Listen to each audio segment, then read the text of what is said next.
Welcome to the Patriots Pulse post-game show. I'm your host, John Saranitas, and as always, I'm joined by my partner, WEI's John Lyons.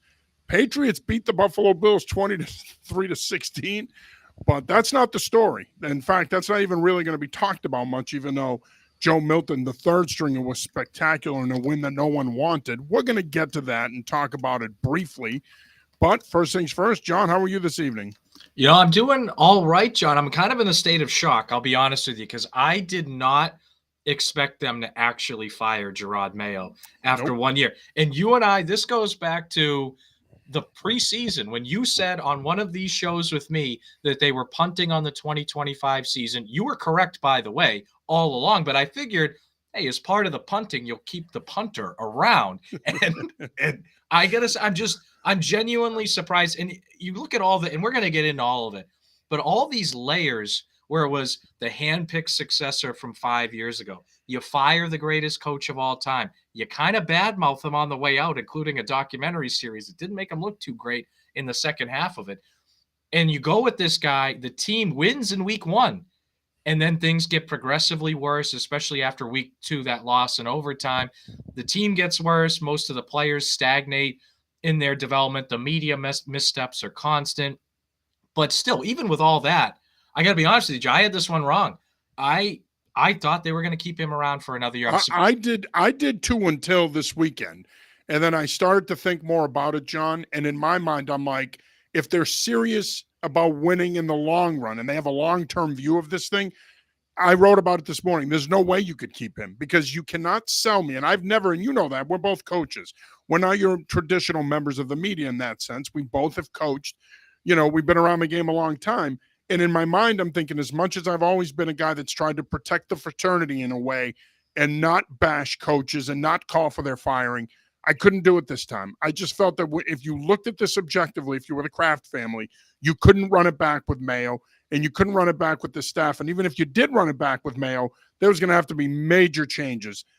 From an operational standpoint, this thing was a failure, and ultimately they had to make the decision. I cannot believe it went down as quick as it did. I mean, within an hour after he met with the media, he was gone. So obviously, this is something that Robert Kraft has thought about long and hard.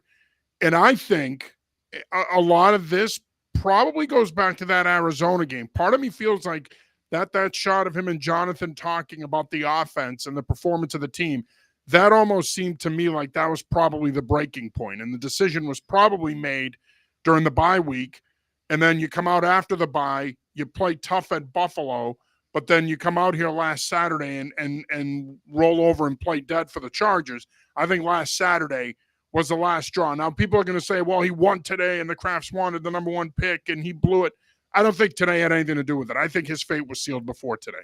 Yeah, look, if you were going to fire him based off today, then that's not good management to begin with. That you're waiting for the last game of a Right. 4-13 season. And again, the biggest reasons I'm surprised that they actually did it is, let's be fair to him, he was put in a bad situation. Yes. One of the worst rosters in the league. And not only is he a rookie, but you have a rookie GM, rookie coordinators, rookie position coaches, a crap load of rookies and second-year guys playing for you, including your quarterback. So he was put in a bad position to begin with. And also, and I think this was the biggest reason I'm surprised, I did not think, after the way the Crafts kind of shut the door on Belichick after last year and some of the things that were said about Bill afterwards, I didn't think they would publicly admit they made a mistake like this. And it's one thing, because this is really an admission of two mistakes, if you think about it. One, they fired Bill at the wrong time. And the other is they picked the wrong guy 5 years ago to succeed him. So It's not just what they're admitting to, two huge mistakes with this. And I give them credit for it, right? Because one thing that good organizations usually do is they admit mistakes and they correct them and move on. I'm just shocked that they were actually willing to publicly admit both of those mistakes an hour after the game ended. Yeah. No, I am too, because part of my thinking was going into this week was he going to, as an owner, Robert Kraft, look at himself in the mirror and say, okay, I made a mistake. Clearly, I misread the tea leaves. Gerard Mayo's not the guy. I'm going to move on. I didn't know if he could do it. I didn't know. I don't want to say I didn't know if he had it in him. It's not like I know him personally. But in my view, he comes out at that press conference last January and says, my gut instinct tells me Gerard's the right guy to lead this franchise at this time. And my gut instinct hasn't let me down in the past. It's led to me being a successful businessman. And he drops that line. And I kept thinking about that line, John, in my head the last 3 weeks when the speculation started to ramp up about his job security. And I thought to myself, is he going to be willing to admit that he was wrong here? And I think a half-empty stadium the last couple of weeks, and not so much last week. There's more people last week here than this week. But I think a lot of these empty seats, let's put it that way, a lot of the empty seats, I think the performance of the team, I think a lot of the nonsense that was coming out of the locker room, you got to remember, we're talking about Fort Knox here when Bill Belichick was here. Nothing got out of the room. That was priority number one. And all of a sudden now, you got players doing podcasts and bumping their gums and saying whatever they feel like to the media, whether it be in the locker room or when they make appearances. It was completely anti-Patriot, nothing like we were used to the last few years. And I think this was a culmination of things. The performance of the team on the field, Mayo clearly looking like he was not ready to be a head coach. That was abundantly obvious throughout the course of the season, both in terms of the on-field decision-making, but also the way he handled the media, the way he handled players and their playing time, the way players were allowed to, quote, be themselves, but yet they were spouting off at the mouth like Jelani Tavai on Friday and saying, idiotic things to the media about the fans. I think all of that ultimately came together, and I think Robert Kraft decided, you know what? I can't run it back with this coach, and I can't run it back with this staff. It's time to make a change. It sounds like Elliot Wolf, the vice president of football operations, is going to survive this. Now, what does this mean for him moving forward? Does he still get to pick the players? Is he going to have a say in terms of who they hire next? That remains to be seen. I still think there'll be some front office changes here. I'm not sure the front office gets out of this unscathed.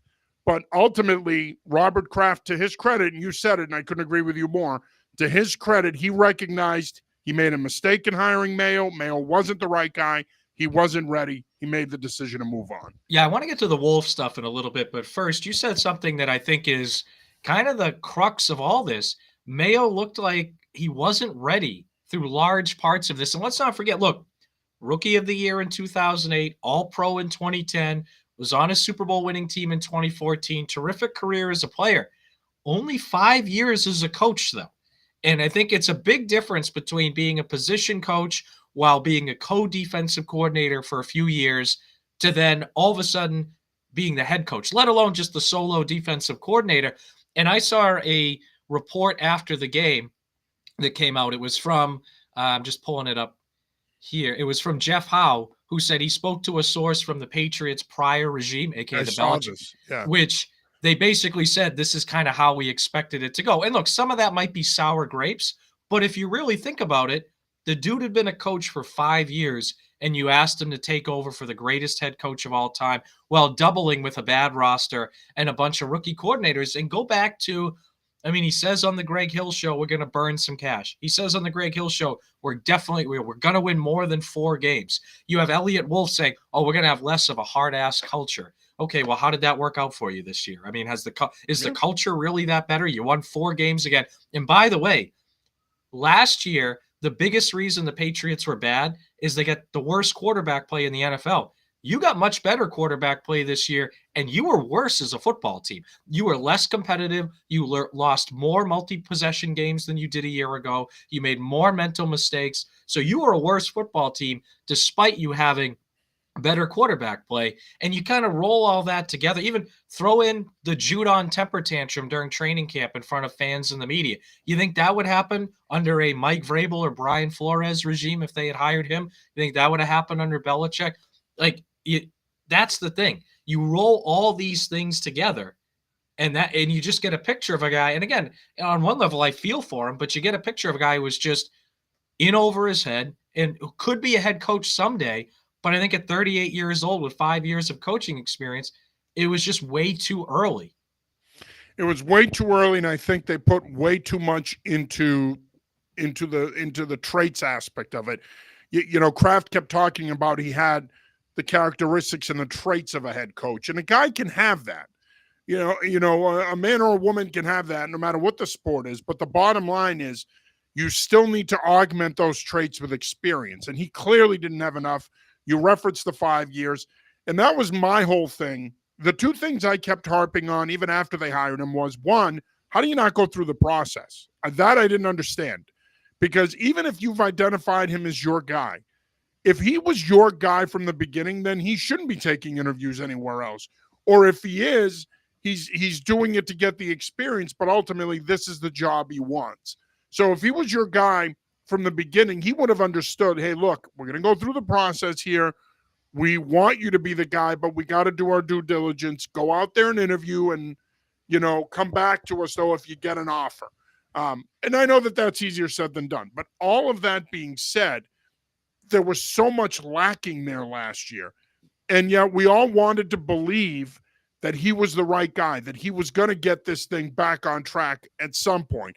We knew it was going to be a bumpy ride in 2024, but we all thought, okay, he could be the guy that could potentially right the ship down the road. And to his credit and to the Kraft's credit and to the Patriots' credit, they all sold us on it's a different culture here now. It's more collaborative. You mentioned Elliott Wolf talking about the less of a hard ass mentality in the building. People's voices are going to be heard. It's going to be different. And in the end, it didn't matter. You went 4-13, and you were lucky to go 4-13. The Bills gave you this game today. I mean, if they play their starters, they probably win by 2 scores plus. But at the end of the day, the organization got worse. You're worse off than you were last year. And to your point, and I think it's a great point, John, you got way better quarterback play this year, and you were still somehow worse. Defensively, the regression was unbelievable. Unbelievable regression on defense. Offensively, inconsistent. There were weeks where there were some bright spots. You saw some good things. But if Drake May wasn't running around extending plays and extending drives, or he wasn't making big plays, you couldn't consistently move the ball on offense. So, look, the bottom line is you knew, in a sense, you had to have known that this thing was going to go sideways when they went through the hiring process to hire a staff, and they hired all Elliott Wolf guys. They didn't really hire any Mayo guys other than the guys that were already here, Covington, Pellegrino, Brian Belichick. Other than guys that were already here, the strength staff, they didn't – everybody else that was brought in were guys that had a connection to Elliott Wolf. So I think right then and there, that was a red flag to me. And I said that in the spring. I said, this is concerning to me that he doesn't have enough connections around the league where guys want to come here and coach with him. I don't care what level of football it is, high school, college, or the pros. If you want to be a head coach, you better have a staff lined up. You better have commitments from guys that are willing to come with you to coach with you if you get an opportunity. The fact that he didn't have that, I thought was very telling. And I thought in a lot of ways it showed you that this was a real reach as a hire. And unless Kraft saw something that the rest of us didn't, it wasn't going to work out. And ultimately it didn't. Bill Vaughn checks in. And Bill, thanks for checking in as always. We appreciate you, my friend. Told you guys early in the week they'd screw up everything and win, and that they did. You did say that. You did. I think, you know what's funny, John, to you, Bill. I feel like so many of us are not surprised at all they won today. No. Because it's like the game, like the one time you're like, okay, we never really want them to lose, but if they were to lose and get the number 1 pick, that's all right. And then, of course, they win this game. And when you take a step back and you look at the season itself, because we've talked about the media stuff and the Judon tantrums and how things weren't buttoned down there as much as they needed to be. And something, by the way, you and I have been talking about since March or so. The signs were there. I mean, Robin Glazer in on the offensive coordinator interviews, like that. Red flag. What are we doing here? Right. But I predicted before the season they would go 5-12. So, I thought they were going to be a bad football team. 5-12 is bad. So they go 4-13, and on the surface, hey, that's only 1 win less. But like you said, if the Bills play their starters today, it only would have been 3 wins. And even when you look at the games that they won, they beat a Chicago team that fired their coaching staff. They beat a Jets team that fired their coaching staff and was a total mess.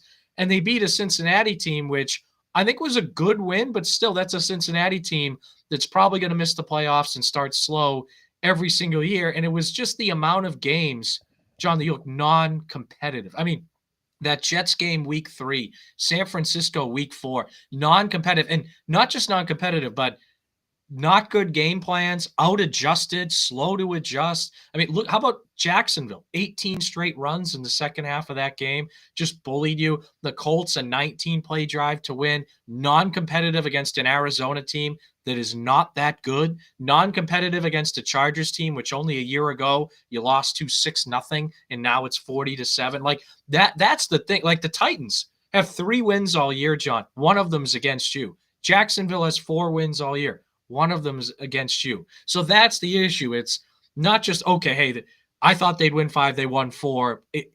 And you and I did the post-game shows every week, just the amount of games that they were not competitive in, and the very few guys that got better. Like Drake May's a better football player than he was in July. I think Marte Mapu's a better football player than he was in July. Maybe even Alex Austin. Beyond that, everybody's the same or worse. So we're talking 3 guys out of 53 that got better during the season. Like that's what it's not just the 4-13, right? It's you look at the context of it and things got worse than they were a year ago.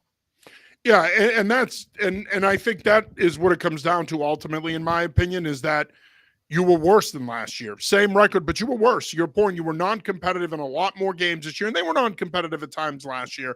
The Dallas game, the New Orleans game. Yeah, right. Sure. But I feel like it was worse this year. I feel like it felt worse because they did play better down the stretch last year. Went on the road, beat Pittsburgh, went on the road, beat Denver on Christmas Eve. They played better down the stretch. They had that ugly loss against the Jets here to wrap up the season. But other than that, down the stretch, they were more competitive. But you also brought up something earlier that I think is really telling that I don't think enough people have talked about enough, and that is, should you have moved on from Belichick after last year? Should it have been this year? Should this have been the year that you said, you know what, thanks for the memories, Bill, it's been 25 years, but it's time to move on now? I think that was a mistake as well. And hindsight's always 2020. It's always easy to be a revisionist and go back and look at things differently now. But looking back on it, they probably should have run it back one more time with Belichick. And if it didn't work, now you're in a position where Vrabel is still available. You could go to him, and now you could hire someone with experience, or if you wanted to go to Flores or somebody that might have been an extension. Or Mayo would have just had another year under his belt. Right, or Mayo would have had another year under his belt. But the bottom line is I think they rushed that. I think that Robert Kraft wanted his team back. I think he was done with the Bill Belichick experience. He was ready to move on. And I think ultimately, like we said earlier, what this came down to is he picked the wrong guy. And just because you're successful in business and you're successful in life doesn't mean that you always make the right decision. You're going to make bad decisions. And ultimately, that was the case here. Obviously, it didn't work out. And again, like you said, and I agree with you, I give Robert Kraft a lot of credit for having, I don't want to say the guts, that's a bit strong, but for having the wherewithal to say, you know what, this didn't work. It's my fault. I thought he was ready to be the guy. Clearly is not. We're moving on. Good friend of the show, Lauren Gaudette, checks in. Any favorites for you guys on who the Crafts would hire or a list of coaches to interview? Lauren, I will have a 10-coach list up later on today, but we can play around with some names here.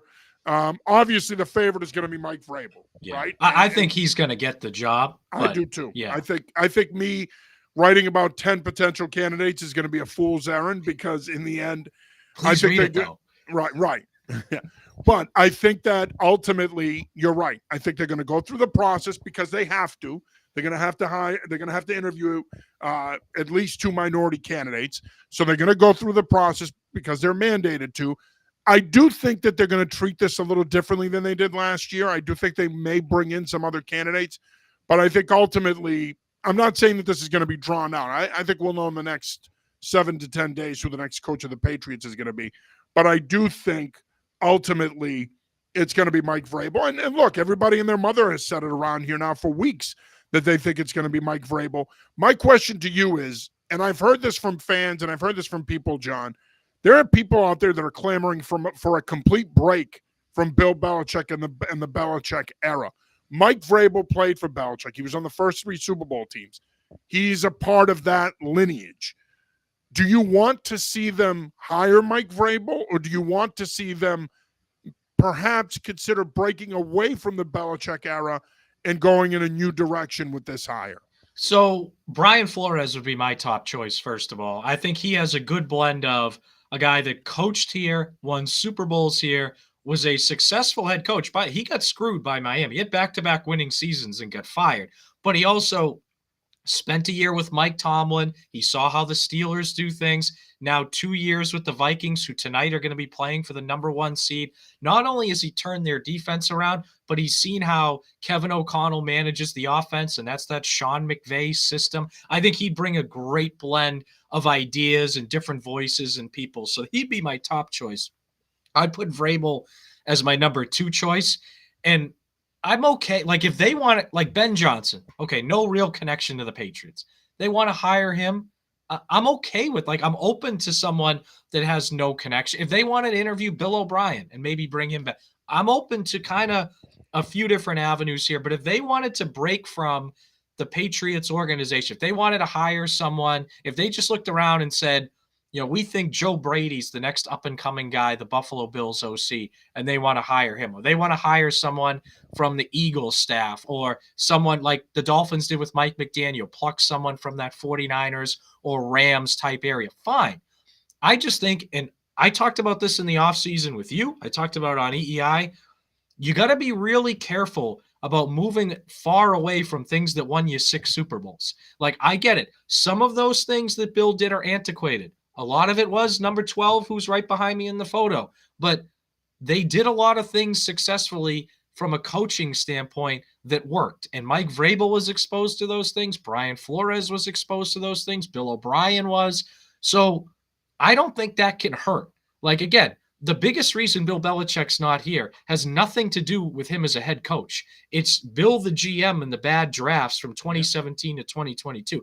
If those were good drafts, John, he'd still be here. And they might be a playoff team. It wasn't a coaching thing. And I think you look at this year with Gerard and you see the difference in the coaching. It was a coaching thing this year. Yeah. And that's the thing. So to me, if they hire Ben Johnson, I'm not against it. I just think you don't want to reflexively move away from a group of people that were involved in Super Bowl winning success because you don't like the mean guy you used to have, and this guy that you anointed 5 years ago didn't work. Bill checks back in. It is odd that Van Pelt got fired, but Covington survives the night. I think back to John Kraft mumbling about play calling on TV. In my opinion, Van Pelt performed better than Covington. Bill, I agree with you. I think that, however, as much as I agree with you, and I do agree with you, I always felt that he was going to be the fall guy. I always felt that ultimately, even if Mayo was retained, Van Pelt was going to be the fall guy. It was never going to be Covington. Covington was a part of the Belichick lineage.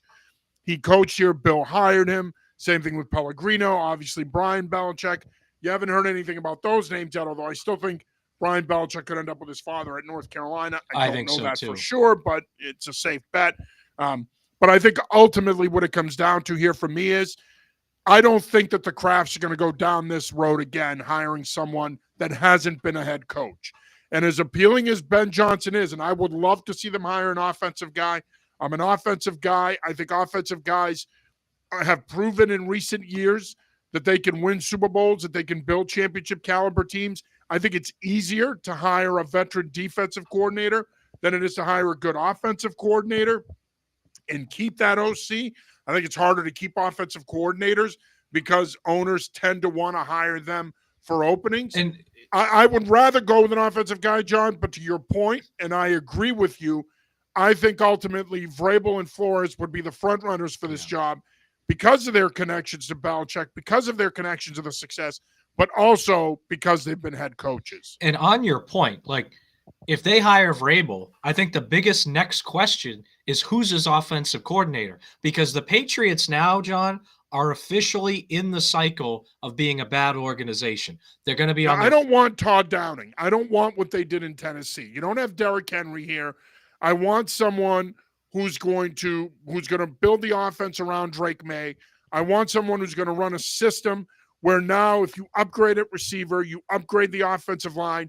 It's a multifaceted system now where you can be a 60-40 pass to run team. You can distribute the ball to your perimeter guys, but you can also run the football when you need to. You can be game plan specific. I would love to see them go back to being more of that kind of a team. I'm going to tell you now, there's going to be a lot of people, if Vrabel gets this, that are going to be clamoring for Josh McDaniels. McDaniels is not going to North Carolina with Belichick. No. He's out there. I would not be opposed I'm all to it. in on Josh. I love that offense. I've studied it extensively. I love that offense. I've said for years, John, as a high school head coach, high school offensive coordinator, for years I ran Patriots concepts. For years. It might be complicated in a lot of ways, but if you look at those playbooks and you study them, it's also very simple. Conceptually, it's stuff you can run at the high school and small college level. So for me, I mean, if you can bring back Josh McDaniels, that would be a coup. I don't think it's going to happen. The word is that if Vrabel does have guys that have committed to coaching with him if he gets a head job, so I'm sure he's got guys in mind. But ultimately, I think you're right. I think it's going to be Mike Vrabel. Again, like I said, it's going to be a fool's errand for me to write this tonight, and I've already seen people putting out lists, and all our lists are going to look the same pretty much.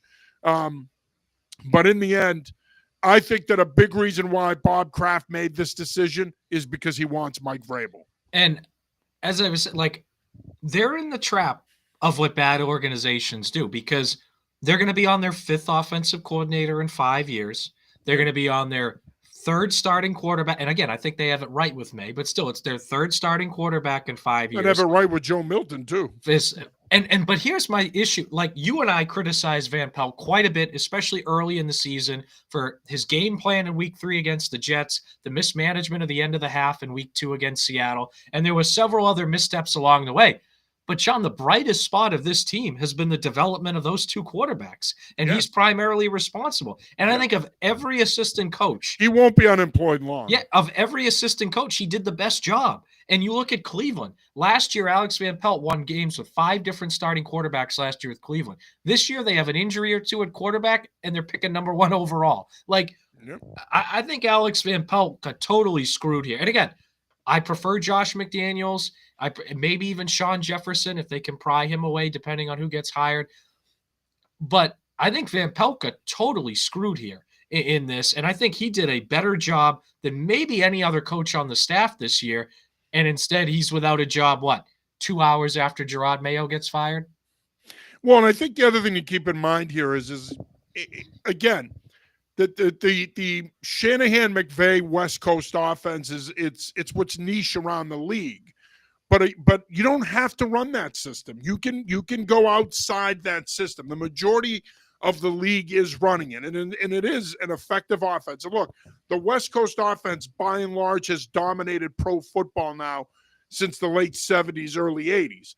All of that, some variation of it. But all that being said, the Patriots weren't that team. They weren't that team under Belichick and Brady when they were winning those Super Bowls. You know, people call it the Perkins Earhart offense, whatever you want to call it. The bottom line is they did what they did. They did their own thing. It was separate from the rest of the league. And like I said, if you look at that offense, you watch it on tape, you study the playbooks, you look at it, yes, it was complicated in terms of the sight adjustments for the receivers and getting on the same page with the quarterbacks, but it was super user-friendly. And so in some ways, I kind of feel, John, if they could go back to that, I think it would be better for Drake May than it would be if you brought in someone that may continue to run the Shanahan McVay West Coast offense. And yes, I know people will say, well, that might not be a bad thing. He spent a year in that system already. It wouldn't be a bad thing to continue that. But in my estimation, I think that Patriot offense of the glory days, if you will, I think it was a lot more flexible. And I think with a guy like Drake May, flexibility is important. I was talking about this with Evan Lazar, and you know, he said to me, he tweeted out about them running an RPO with a built-in glance route on the backside. And I said, well, they set that up by running the bluff zone read with Milton that he scored on. And he's like, I've been wanting that all year. Now, I'm not sure you're going to see that stuff if they were to, let's say, hire a McDaniels or someone from yesteryear to run the offense. But I do think it's being game plan specific, being more open to doing different things. I think it's going to really help this team offensively. And I think it's going to really help the development of not only Drake May, but the receivers as well. Obviously, you'd have to think they're going to be upgrading at the receiver position. You are watching the Patriots Pulse postgame show. Patriots beat the Buffalo Bills 23-16 to wrap up the 2024 season. But nobody gives a crap about that. The big story, of course, is Gerard Mayo, less than an hour after the game, gets fired by Robert Kraft and the Patriots after one season, which, I mean, again, it happens more than people think. Last time it happened around here, of course, was Rod Rust in 1990, but it does happen more than people think, especially in recent years. Patriots are going to be looking for their third head coach in as many years now. Real quick, before we come back to who they, the firing of Mayo and who they could hire, and I do want to talk a little bit about the offseason real quick before we go here. Thoughts on today? Obviously, Joe Milton stole the show, 21 of 29.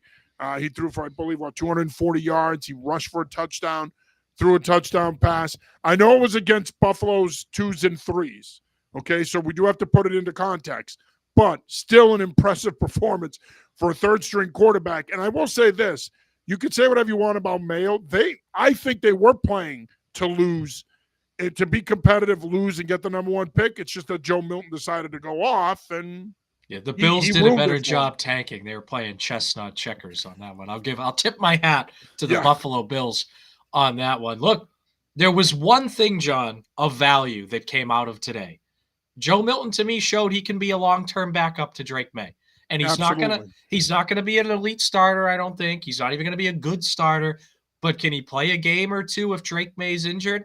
I think today he showed that he can do that. And one thing that stood out to me, and you and I at training camp, I feel like we had this conversation 3 or 4 different times about how every ball out of Joe Milton's hand felt like it was 100 miles an hour.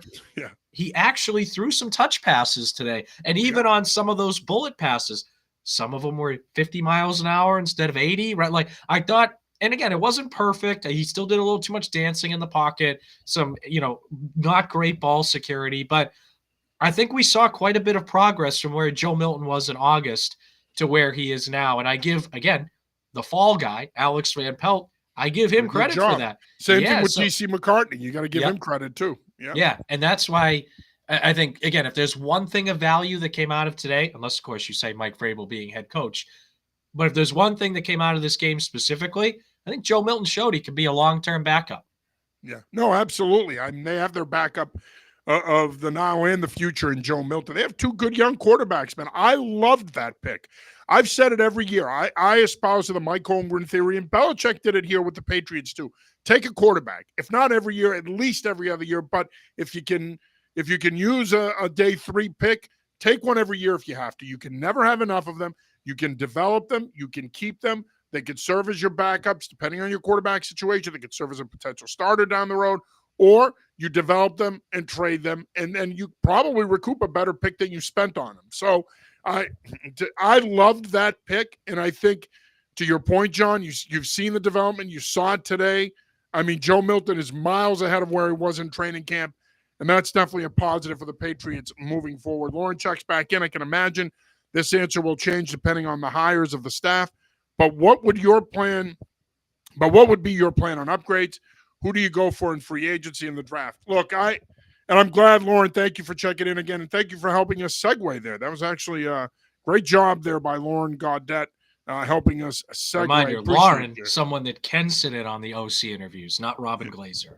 Yes, as we talked about a few weeks ago. Yes. Me, you, and Lauren can interview the OC candidates, not Jonathan Kraft and Robin Glazer. Lauren coaches football. She's a head basketball coach. She coaches track. She could sit in on those interviews, and she would ask some pretty hard questions. She would not ask about the Real Housewives of whatever county. Yes. No, she doesn't care. As far as what they're going to do, well, they have $130 million to spend. They'll have the most of any team in the league to spend. I think they need to spend as much of that as possible.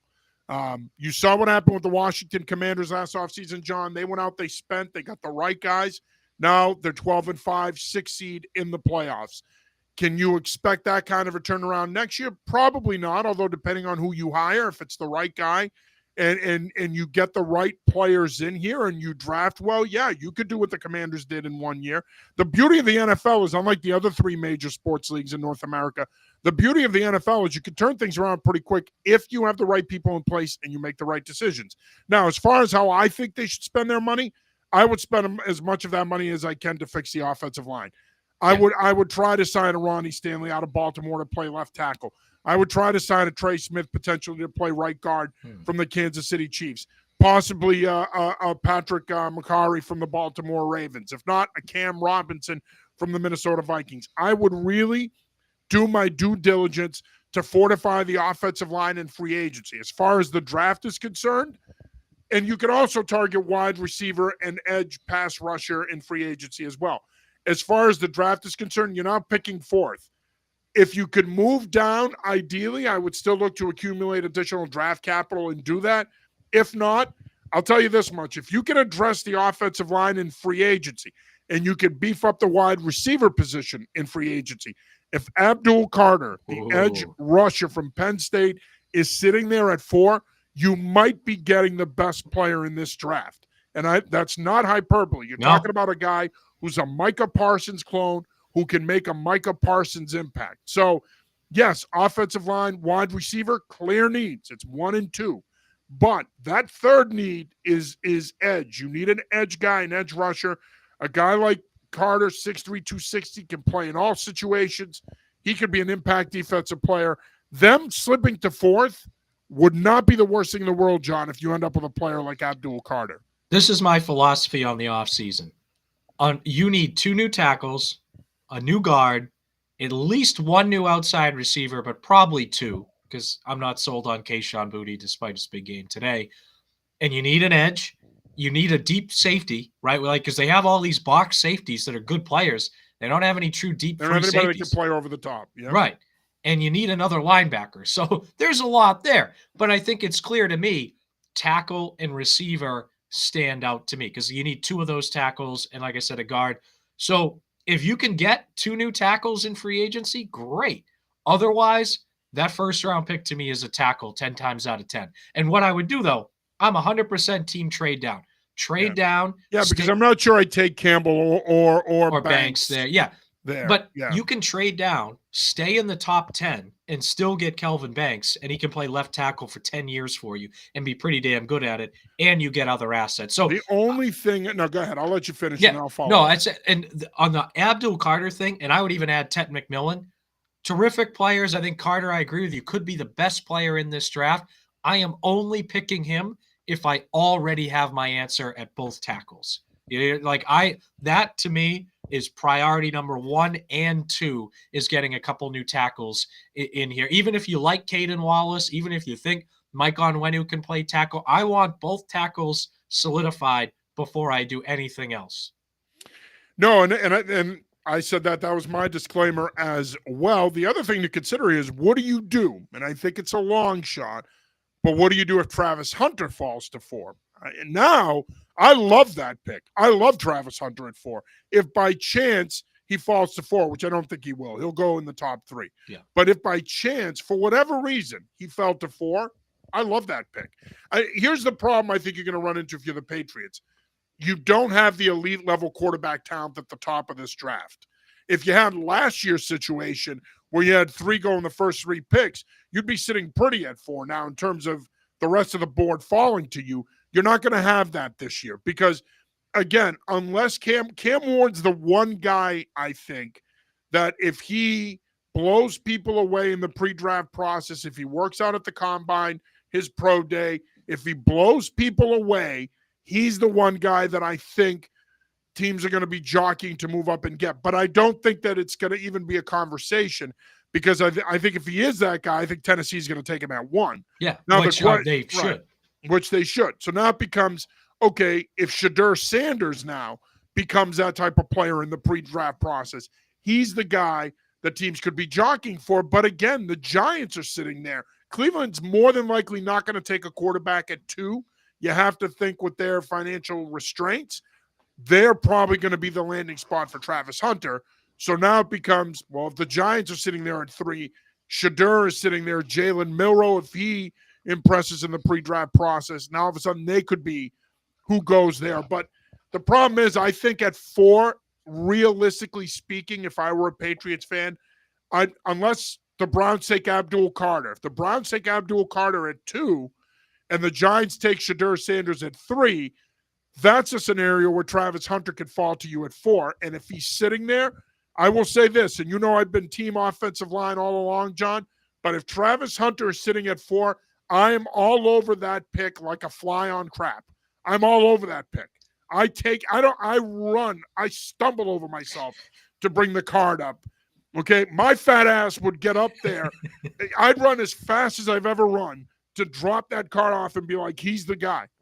Because I think Travis Hunter at 4 is a tremendous value, as is Abdul Carter. So I would answer that with the same thing, though. Even in that scenario, I want both tackle positions taken care of. And maybe it's you sign Ronnie Stanley and you sign Trey Smith and you kick on Wenu out to tackle full time. Fine. Like, I just want an answer at both of those tackle positions before. And I would say the same thing. Like, I want them to sign T. Higgins.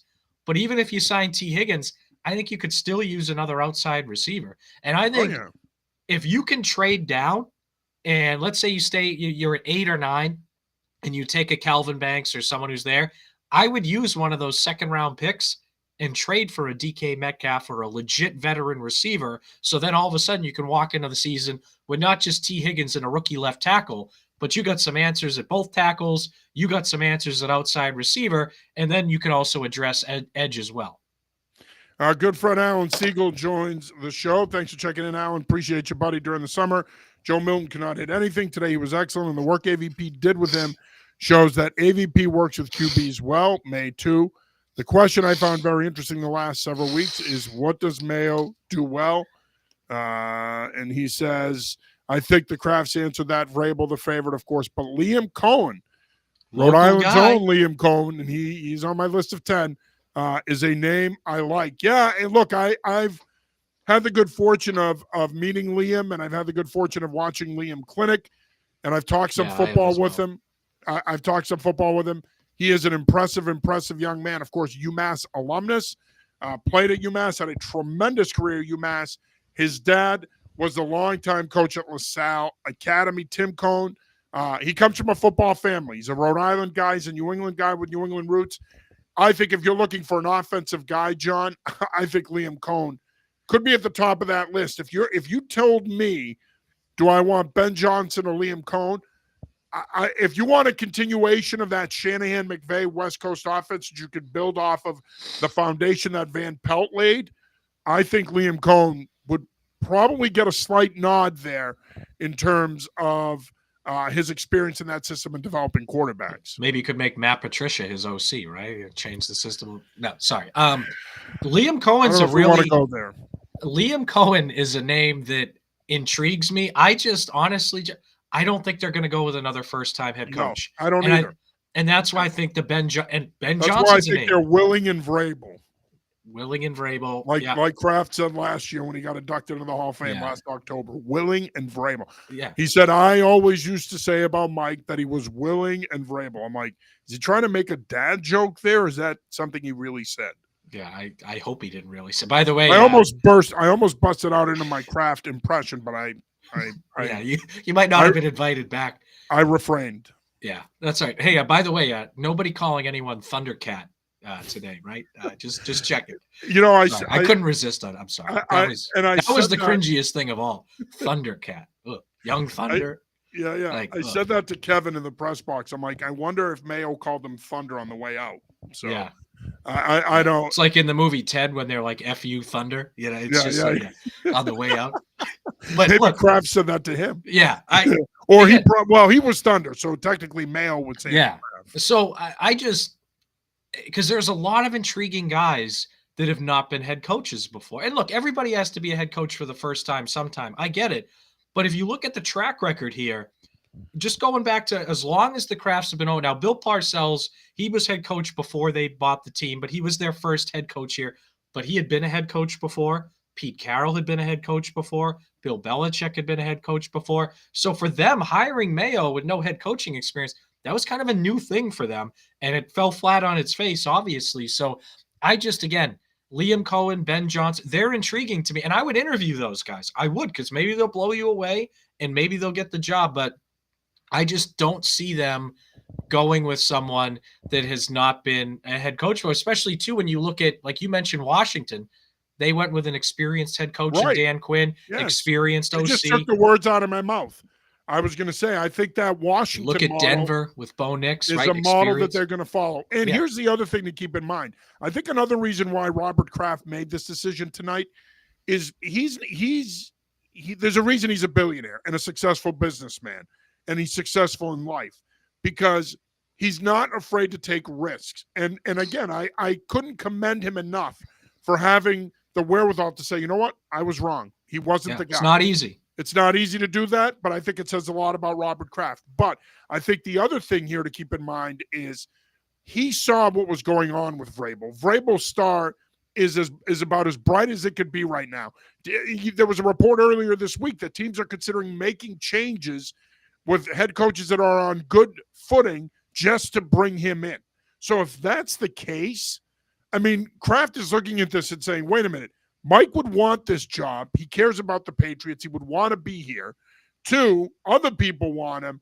If I run this back next year, even with staff changes, I could potentially lose out on a guy who I could regret losing out on a guy that And I think he that probably wanted all along. Yes, absolutely. And I said the same thing this time last year why I thought Belichick was in trouble is that it was the quality of candidates available. Whether last year at this time, of course, it was Jim Harbaugh, Vrabel got fired, et cetera, et cetera. But now, I mean, look at Vrabel is probably the best guy they could hire, not only this year, but probably next year as well. Like if they were to keep Mayo another year and it didn't work. So that's why I think he's the target here. What I want to know, though, is Vrabel's a guy that had a dispute with John Robinson in Tennessee. John Robinson got fired because of it, had another GM for interim purposes. They obviously both got fired. What is Mike Vrabel? And you can extend it out to any candidate you want.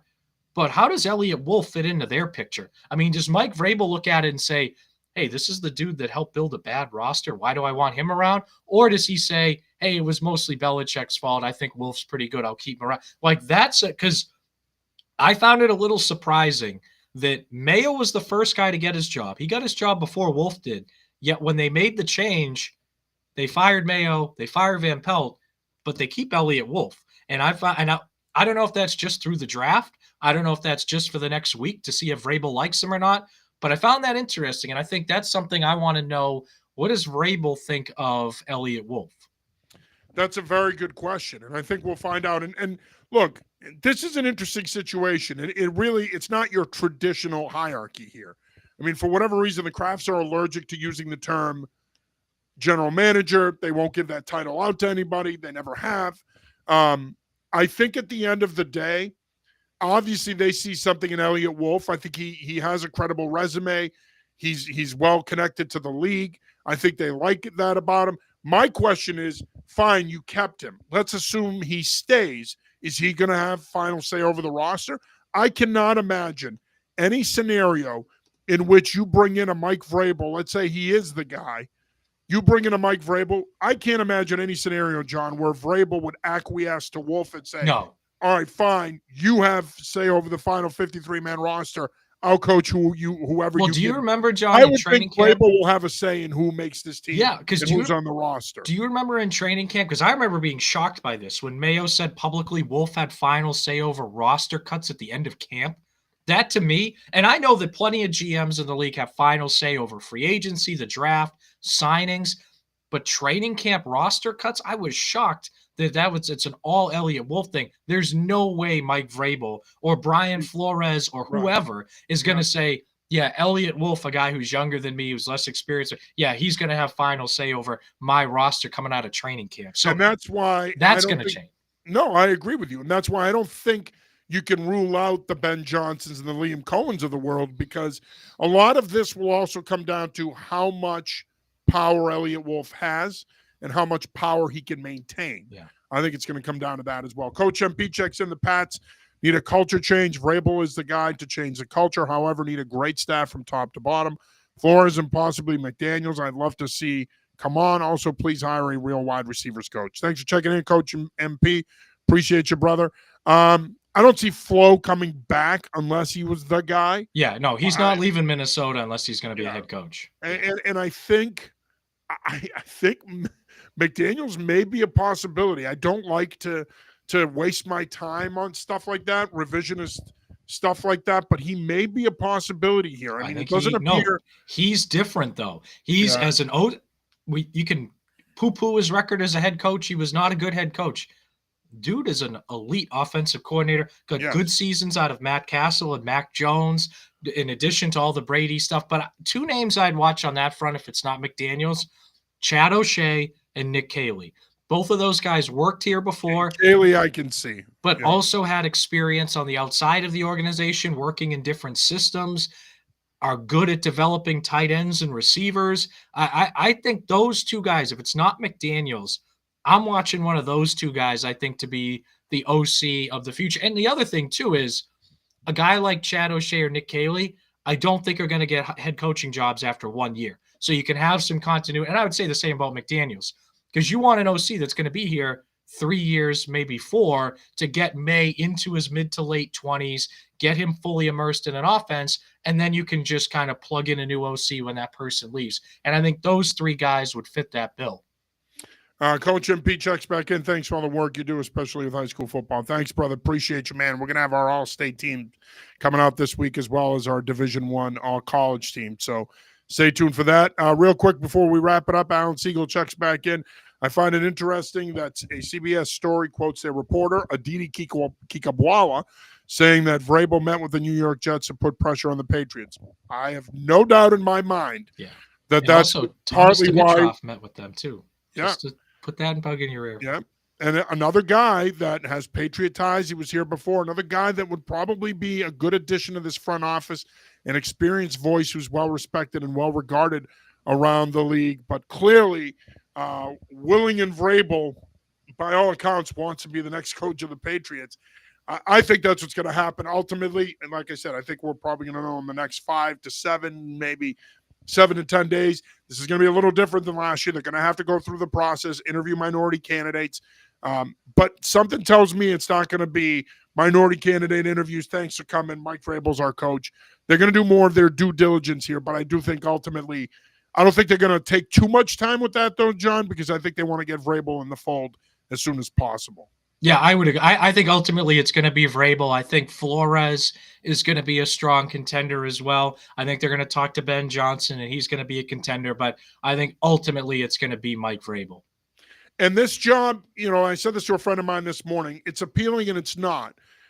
Potentially it could be a 2 to 3 year rebuild. But here's the thing. What is appealing about this job, you have a potential franchise quarterback in Drake May, $130 million to spend in free agency. Those are things that are a lot to like about this job, and that's why the sentiment around the league in recent days has been that this job is a job that a lot of the top candidates are targeting. You also have a rich history of tradition here. You have an owner that values stability, even though he created some instability with his last hire. But I think ultimately this job will be appealing to candidates, but in the end, it's going to be Mike Vrabel. John, I want to say thank you for another great season of Patriots Pulse post-game show, brother. Really enjoy working with you, man. One of the best in the business. You do great work over at EI, and you obviously have done tremendous work with us through the years. Really enjoy talking football with you, brother, and you're going to get a lot more of me and John this offseason. Of course, we're going to have plenty of draft stuff for you guys, and we'll also probably be back with you guys once the Patriots do make a hire here in the next few days. But, John, thank you very much for another great season, my friend. Yeah, I mean, despite the Patriots season, John, it's been an absolute pleasure. And I talk football with a lot of people, and you are one of my favorite people to talk football with. You know it inside out. I love your offensive line background. I think, and I'm tooting my own and your horn here, I think we have one of the best post-game shows around. And I can't wait for our off-season show because unlike some past off-seasons, this one's going to be really busy, John. It's going to be really busy. I mean, before you know, we'll be in OTAs and mini camp. Then training camp will be here. When it's this busy, they tend to go by faster. Yeah. But, John, thank you very much. Appreciate it as always. That'll do it for the final edition of the Patriots Pulse post-game show. Patriots defeat the Buffalo Bills 23-16 and in the process cost themselves the number 1 pick. But not the story today. The story is Gerard Mayo, one and done. Patriots are on the lookout for a new head coach. Stay with New England Football Journal for more coverage on the New England Patriots. As I mentioned earlier, we'll have our top 10 candidates list out later on tonight. Kevin Stone will be up here tomorrow for clean-out day. And of course, when the Patriots do make a hire and they announce it and then they have their press conference, we'll be here for all that as well. For John Lyons, I'm John Serenitas. Thank you for tuning in this season. We appreciate you guys. You guys rock. Please keep supporting us. We love talking football with you. Until, I don't know, when they hire their next head coach. Peace.